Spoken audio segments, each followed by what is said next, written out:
구독과 좋아요 많이 눌러주세요. 방장에게 큰 힘이 됩니다.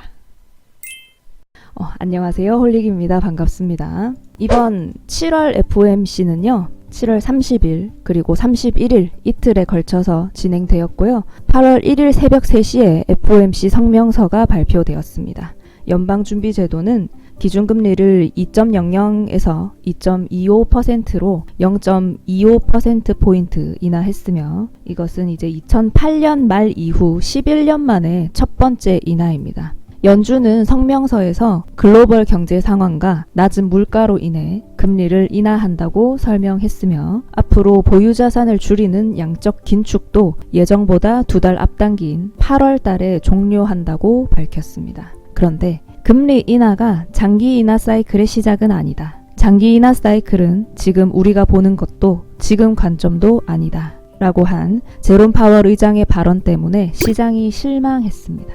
이렇게 연준이 완화 정책으로 선회하긴 했는데 제롬 파월 의장이 장기적인 금리 인하 사이클 진입이 아니라고 선을 그어버리면서 오히려 이제 실망감이 많이 커졌고요. 파월 의장은 연준이 한 번에 금리 인하만 할 거라는 뜻은 아니다 라고 말은 했는데 시장은 제롬 파월의 발언이 기대한 것보다 좀 덜 비둘기파적이라고 평가한 거예요. 여기에 대해서 트럼프 대통령의 반응은 파월 의장이 우리를 실망시켰고 우리는 연준에게서 도움받지 못했다. 이렇게 얘기했습니다.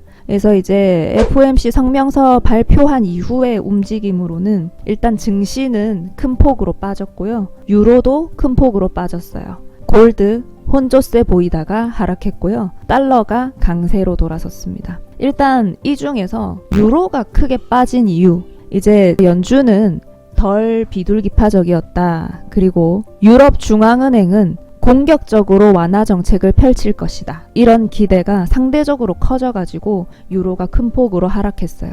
미국과는 다르게 유로존 2분기 GDP는 약해가지고 ECB 완화 전망에 좀 힘이 실리고 있는 중이고요. 유로 달러 환율은 2017년 5월 이후에 가장 낮았어요. 그리고 달러 강세.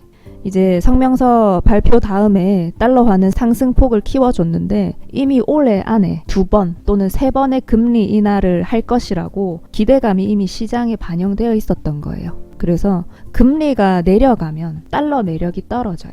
근데 오늘은 금리 인하는 했지만 이거는 이미 시장에 반영돼 있었고 앞으로 금리 인하가 불투명해졌기 때문에 달러가 강세가 됐습니다.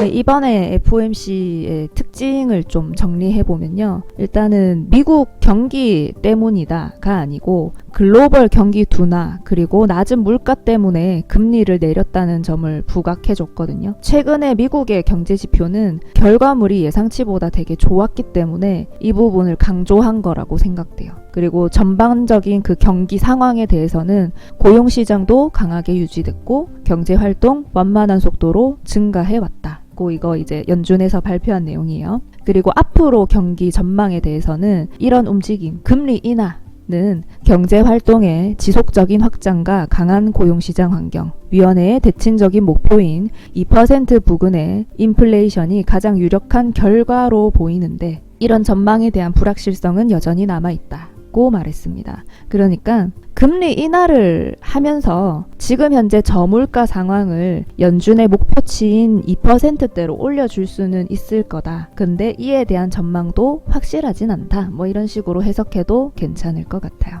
그리고 이번 FOMC 금리 결정은 만장일치는 아니었고요. 8명이 인하표를 던졌고 동결표를 던진 2명이 있었어요. 그래서 다수결로 인하 결정되었습니다. 이렇게 이제 7월 FOMC도 종료되었고요. 우리 시장에도 변동성이 심화될 수 있으니까 부디 안전하게 대응하시고 성공 투자하시기를 기원합니다.